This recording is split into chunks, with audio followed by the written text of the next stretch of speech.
Dan 4 hal yang menjaminkan banyak rizki, bukan memudahkan rizki. Tolong Bapak Ibu hafal, 4 hal bukan menjaminkan rizki, bukan memudahkan rizki, tidak. 4 hal mendatangkan rizki kemari. Dan 4 hal bukan Allah kasih kemudahan berarti kita berjalan mencari rizki Allah kasih, tidak.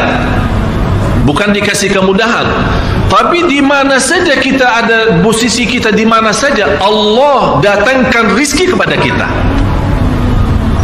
Yang pertama, qiyamul lail, salat malam. Yang kedua, berbanyak istighfar waktu sahur. Kalau anda tidak salat malam, jangan tinggalkan istighfar waktu sahur. Waktu sahur kapan?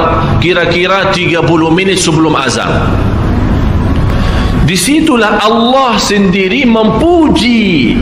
Allah bangga dan senang terhadap orang yang sahur. Sampai ulama berkata, tidak ada ibadah yang terbaik di waktu sahur selain istighfar. Jadi boleh baca Quran, boleh salat malam, boleh zikir, boleh apapun, tapi yang terbaik istighfar. Fokus hanya istighfar. Astaghfirullah wa atubu ilaih, termasuk istighfar Allahumma anta rabbi la ilaha illa ant, yang Bapak Ibu tahu sayyidul istighfar, yang terutama, yang paling luar biasa. Allahumma anta rabbi la ilaha illa anta khalaqtani wa ana abduka wa ana ala ahdika wa wa'dika mastata'at a'udzu bika min syarri ma sana'at abu'u laka bi ni'matika alayya wa abu'u bi dhanbi faghfir li fa innahu la yaghfiru dhunuba. Ya Allah, kalau kita fahami doa ini luar biasa. Oleh karena itu kata Rasulullah, barang siapa yang membaca sayyidul istighfar kemudian di malam hari dengan keyakinan dia meninggal habis baca istighfar, masuk surga. Masuk surga. Berarti ini salah satu doa yang menjaminkan dengan mudah masuk surga. Jadi 4 hal yang mendatangkan rizki, bukan kita mencarinya, dia yang datang kemari. Apalagi saat mencari lebih mudah. Qiyamul lail, salat malam.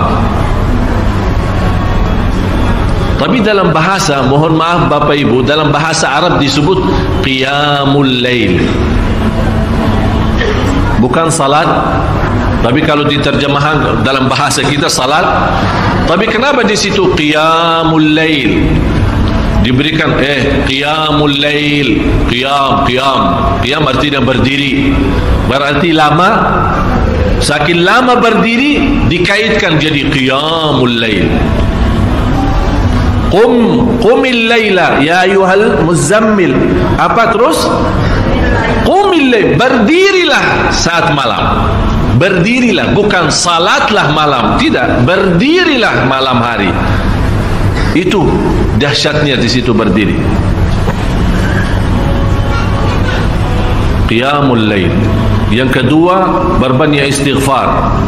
Yang ketiga, berbanyak sedekah. Sebenarnya bukan istilah berbanyak sedekah. Kadang-kadang orang bersedekah 100 juta, udah saya sudah bersedekah 100 juta. Bukan itu. Bukan yang dimaksud berbanyak sedekah itu dari sisi uang itu banyak atau sedikit, bukan. Yang dimaksud rahasia sedekah, ta'ahudus sedekah, istiqamah bersedekah.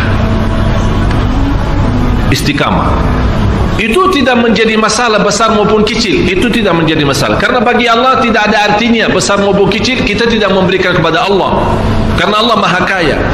Tapi rahasia sedekah itu kita terus menerus sedekah, siang pagi malam, siang pagi malam, pagi besok terus, minggu depan, tidak pernah berhenti. Setiap ada kesempatan selalu kita membawa sedekah. Itu namanya ta'ahudus sedekah. Ta'ahud kalau dalam bahasa sebuah janjian, seolah-olah kita ada kontrak kerjasama antara diri dengan apa? Dengan sedekah. Itu kata ta'ahud, ahad, berjanjian. Saya berjanji, seolah-olah ada berjanjian antara kita dalam sedekah. Jadi tidak boleh terlepas dari berjanjian, seolah-olah kita menghormati berjanjian. Bagaimana menghormati? Kita terus kerjasama. Kita beri, Allah ganti berkah sedekah. Kita beri lagi, Allah ganti masih terus. Kita beri, masih Allah terus ganti. Itulah dahsyatnya sedekah. Jadi Bapak Ibu, jangan nunggu hari tertentu, bulan tertentu, malam tertentu kita bersedekah. Jangan. Setiap kita merasa ada berita baik, ada berita maupun ada berita buruk yang menyakiti perasaan kita di rumah tangga kita, anak kita, suami kita, istri kita, apapun, langsung segera sedekah. Disitulah rahasianya. Ikatkan seolah-olah kita sudah membuat perjanjian antara diri dan sedekah dalam segala hal, hal senang maupun hal tidak, hal bahagia maupun hal sedih, hal bangga maupun hal lagi menghadapi kesusahan, kesulitan, selalu sehat dan sakit. Terus yang keempat, zikir, berzikir pagi hari dan sore hari. Berzikir pagi hari dan sore hari. Ini 4 hal Bapak Ibu. Berdiri malam hari, itu yang namanya tahajud, banjanya atau lamanya berdiri. Berbanyak istighfar waktu sahur. Yang ketiga, berbanyak sedekah. Sudah Bapak Ibu mengerti. Jadi istilah berbanyak sedekah bukan artinya harus banyak dari jumlah hitungannya, tidak. Yang keempat adalah berzikir di pagi hari maupun petang hari. Amman huwa qanitun ana al-laili sajidan wa qa'ima. Sajidan wa qa'ima. Jadi Bapak Ibu, saat kita berdiri lama, walaupun baca satu ayat, diulangi berkali-kali, walaupun baca surah pendek, tapi diulangi berkali-kali, tidak menjadi masalah. Bapak Ibu hanya hafal qulhu.